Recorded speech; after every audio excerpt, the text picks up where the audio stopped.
EMDR stands for Eye Movement Desensitization and Reprocessing. It was discovered by Francine Shapiro in 1987. We're not sure why it works, but it does.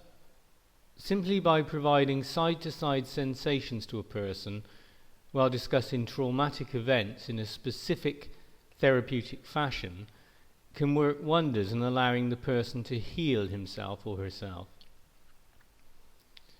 One thing to remember, EMDR is an approach to therapy, not just a technique or a gimmick. When a patient and a therapist do EMDR together, the therapist asks the patient to bring to mind the incident the patient wants to work on, the negative thinking caused by the incident, and the new thoughts the patient wants to have. Then the therapist moves his or her fingers or device rapidly back and forth in front of the patient's eyes. The patient follows the fingers or device with his or her eyes. After a number of set movements, patients generally think and feel quite differently about the incident. The healing is started. Now, I have a couple of theories as to how and why EMDR works.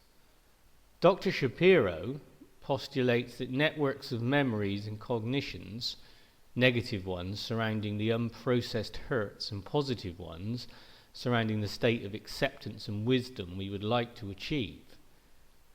EMDR, she believes, links the two so that the insight we have in our heads can heal the hurt in our hearts.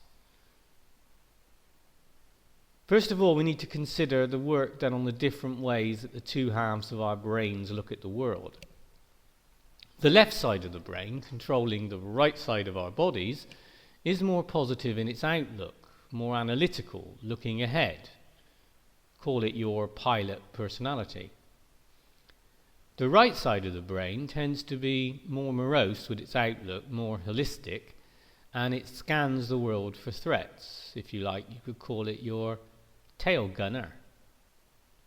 I suspect that the alternate side stimulation occurring in EMDR might be simultaneously stimulating positive networks in the left brain while invoking negative networks in the right brain. It looks like we need to dream to go over events in our lives, extract guidance for the future and throw away mere detail. Dreams are very important. When we dream, we have the opportunity to put the reverie into perspective, to let it go, and store only the instructions for normal memory. On the other hand, when a reverie is too intense, the sleeper wakes and the dream remains unfinished. No perspective, no putting away, no memory, just continuing reveries.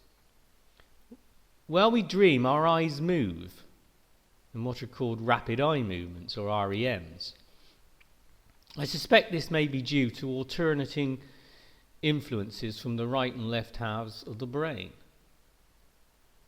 Even if that's not what happens, the eyes still move.